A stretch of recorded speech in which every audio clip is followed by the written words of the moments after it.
जय हिंद, नमस्कार, सत श्री अकाल। तो आज हम डिस्कस करने वाले हैं कैलकुलस के बारे में। देखिए, कैलकुलस का मॉडर्न टाइम में हमारी लाइफ में बहुत बड़ा एप्लीकेशन हो, चाहे वो फिज़िक्स की फील्ड में हो, चाहे वो मैथमेटिक्स की फील्ड में हो। इससे नई नई ब्रांचेस निकली हैं मैथमेटिक्स की, और फिज़िक्स में भी काफ़ी ज़्यादा प्रगति हुई है इसकी वजह से। क्या पुराने ज़माने में, प्रीवियस के कुछ ईयर्स या सेंचुरीज़ को छोड़ने के, क्या पुराने ज़माने में भी ऐसा ही था? तो जवाब आता है बिल्कुल नहीं। तो हम देखते हैं कि कैलकुलस की हिस्ट्री कहाँ से शुरू हुई, कहाँ से कैलकुलस की शुरुआत हुई। अगर हम बहुत अंदर जाते हैं और प्राचीन काल में देखते हैं तो लगभग 400 ईस्वी पूर्व के आसपास कभी कभी इसका यूज़ दिख जाता था। जब जब अरस्तु, एक सुकरात के शिष्य थे अरस्तु, 380 टू 322 बिफोर बिफोर ईसा पूर्व, इन्होंने इन्फिनिटेसिमल, भी हम समझाते हैं कैलकुलस का, इसका यूज़ किया था। देखिए, कैलकुलस की जो बेस है, कैलकुलस का जो बेस है वो है इन्फिनिटेसिमल क्वांटिटीज़। इन्फिनिटेसिमल का मतलब डेसिमल क्वांटिटीज़। इन्फिनिटेसिमल का मतलब वो क्वांटिटीज़ जिनकी वैल्यू ज़ीरो की तरफ हो, ज़ीरो के बराबर ना हो बल्कि ज़ीरो के आसपास हो, इसी को हम कहते हैं इन्फिनिटेसिमल क्वांटिटीज़। अरस्तु ने ही कंटिन्यूटी की हाइपोथेसिस भी इन्होंने ही दी थी। कंटिन्यूटी की हाइपोथेसिस जो थी वो अरस्तु ने ही दी थी। इसके अलावा आर्किमिडीज आदि गणितज्ञों ने प्राचीन काल में कैलकुलस में के डेवलपमेंट में अपना योगदान दिया है।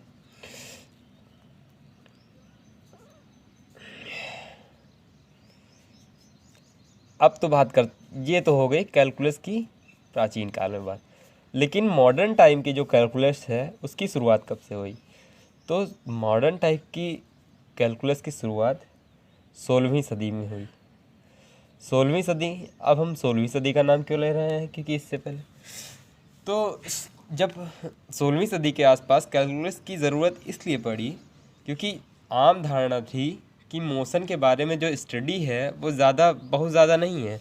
तो जो मोशन के बारे में स्टडी है हमारी, वो बहुत ज़्यादा नहीं है। ये ज़्यादातर सिमट के या फिर प्लैनेट्स या हीवेनली बॉडीज़, मतलब आकाशीय पिंड या फिर फॉलिंग ऑब्जेक्ट, यहीं तक सीमित हो जाएगी। लेकिन ऐसा नहीं हुआ। या फिर मशीनरी तक हम कहते हैं यहीं तक सीमित रह जाएगी, किंतु ऐसा नहीं हुआ।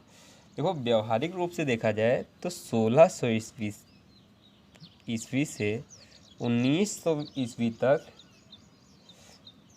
विज्ञान और गणित, मतलब साइंस और मैथ्स, इन सब के बीच का जो विकास हुआ उसमें कलन का बहुत बड़ा योगदान रहा, मतलब कैलकुलस का बहुत बड़ा योगदान रहा।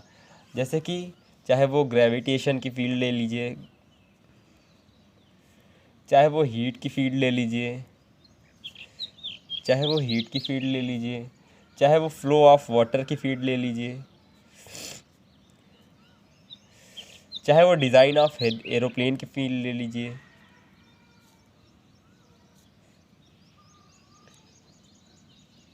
तो हम देखते हैं कि ये सब कैलकुलस की वजह से ही संभव हो पाया है। अच्छा, तो हम इस बारे में थोड़ा और डिस्कस करते हुए, कुछ वैज्ञानिक हैं जैसे आइंस्टाइन और मैक्सवेल। आइंस्टाइन ने अपनी रिलेटिविटी की थ्योरी भी कैलकुलस के आधार पर ही दी, और उसके अलावा मैक्सवेल ने अपनी इलेक्ट्रोमैग्नेटिक की चारों इक्वेशन जो दी वो भी कैलकुलस के आधार पर दी। इस तरीके से हम देखते हैं कि कैलकुलस का उपयोग करके प्योर मैथमेटिक्स की कई सारी शाखाएं उत्पन्न हुई। चलिए, कुछ गणितज्ञों के बारे में हम अपना ध्यान आकर्षित करते हैं।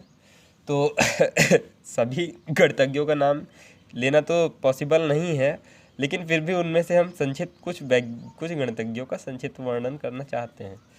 जैसे कि उसमें हम बहुत ही आदर के साथ एक नाम लेना चाहेंगे, जीपी रुबेरवेल का। जीपी रुबेरवेल, इन्होंने क्या किया था, ज़ीरो से लिमिट 0 to 1 x⁴n dx का इंटीग्रेशन किया और इन्होंने पाया कि ये लगभग 1/n+1 के आसपास इसकी वैल्यू जो हमारी हम आजकल मॉडर्न टाइम में इंटीग्रेशन करते हैं इसके कितनी निकट थी। अच्छा, इसके अलावा एक और नाम बहुत आदर के साथ लेना चाहूँगा, क्रिश्चियन हाइगेंस का। तो जो हाइगेंस थे, क्रिश्चियन हाइगेंस, इनका हाँ 1620 ईस्वी से 1695 तक इन्होंने जो मैक्सिमा मिनिमा एक आप पढ़ेंगे डिफरेंशियल कैलकुलस में, मैक्सिमा मिनिमा, इसके बारे में हम आगे डिस्कस करेंगे फर्दर लेक्चर्स में। मैक्सिमा मिनिमा के जो रूल्स हैं उनको आधुनिक स्वरूप दिया था इन्होंने।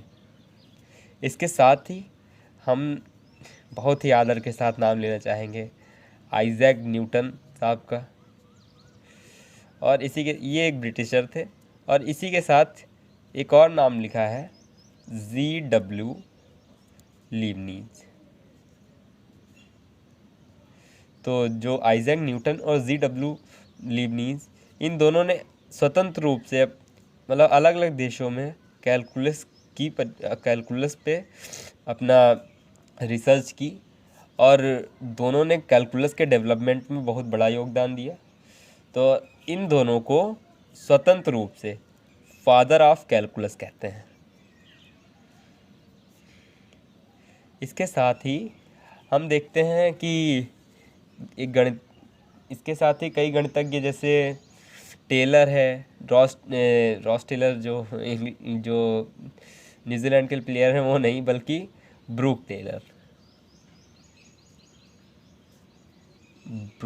Taylor 1685 to 1731। इन्होंने एक रिसर्च पेपर पब्लिश किया जिसमें उन्होंने एक थ्योरम दी, टेलर्स थ्योरम। ये डिफरेंशियल कैलकुलस की एक बहुत बड़ी थ्योरम है। इसे आज टेलर सीरीज़ भी कहा जाता है। और इसके अलावा इन्होंने कैलकुलस ऑफ फाइनाइट डिफरेंसेस का भी प्रारंभ किया था। इसके बाद एक और नाम आता है आयलर का, यूलर। इन्होंने इंटीग्रल कैलकुलस पे अपना पूरा एक बुक लिखी। इसके साथ ही आयलर के जन्म पे बात करते हैं तो 1703 से 1783 तक का इनका समय रहा। इसके अलावा डी एलम्बर्ट की बात करते हैं। डी एलम्बर्ट, इनका नाम था JL डी एलम्बर्ट। तो जो ये थे, इन्होंने कैलकुलस ऑफ पार्शियल डिफरेंसेस पे एक पूरी बुक लिखी।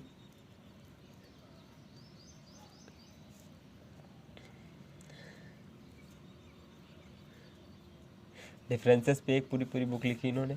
इसके अलावा लैप्लास ट्रांसफॉर्मेशन वगैरह आप जब हायर क्लासेस में जाएंगे तब पढ़ेंगे। इसके अलावा फूरियर, गॉस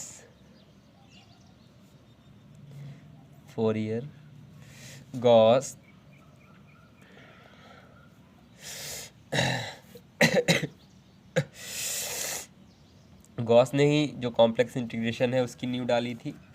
और इसके अलावा एक कॉशी, एक बहुत ही बड़े गणितज्ञ रहे हैं। इनकी एक थ्योरम भी है कॉम्प्लेक्स इंटीग्रेशन पे, Cauchy's theorem.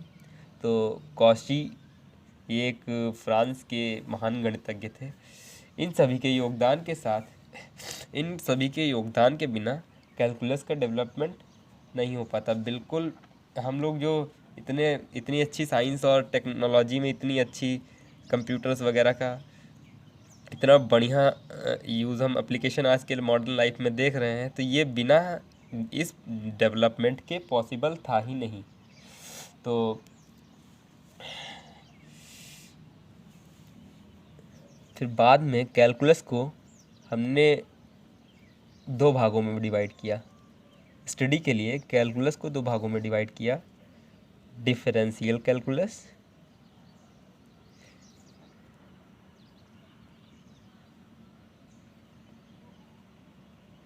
And integral calculus. तो हम अपने आगे फर्दर लेक्चर्स में डिफरेंशियल कैलकुलस पे पहले बात करेंगे, उसके बाद बात करेंगे इंटीग्रल कैलकुलस पे। क्योंकि हम अभी इंटरमीडिएट का कोर्स लेके चलेंगे, इस हिसाब से सबसे पहले हमें बेसिक्स बताना पड़ेगा, उसके बाद ही हम आगे अपने फर्दर लेक्चर स्टार्ट करेंगे। तो आगे हम देखेंगे कि डिफरेंशियल कैलकुलस क्या है, उसमें फंक्शंस और वेरिएबल्स, लिमिट, इनके अलावा कंटिन्यूटी की बात करते हुए फिर आगे के लेक्चर्स हम प्रोसीड करेंगे। चलिए, अगर आपको ये वीडियो अच्छी लगी है तो चैनल को सब्सक्राइब करिए, वीडियो को लाइक करिए और शेयर करिए। धन्यवाद। और अब सबसे बड़ी बात कि बुक्स के बिना कोई पढ़ाई नहीं हो सकती, तो मैं रिकमेंड करूँगा कि आप एनसीईआरटी से पढ़ें, वो बेस्ट बुक है। Thank you.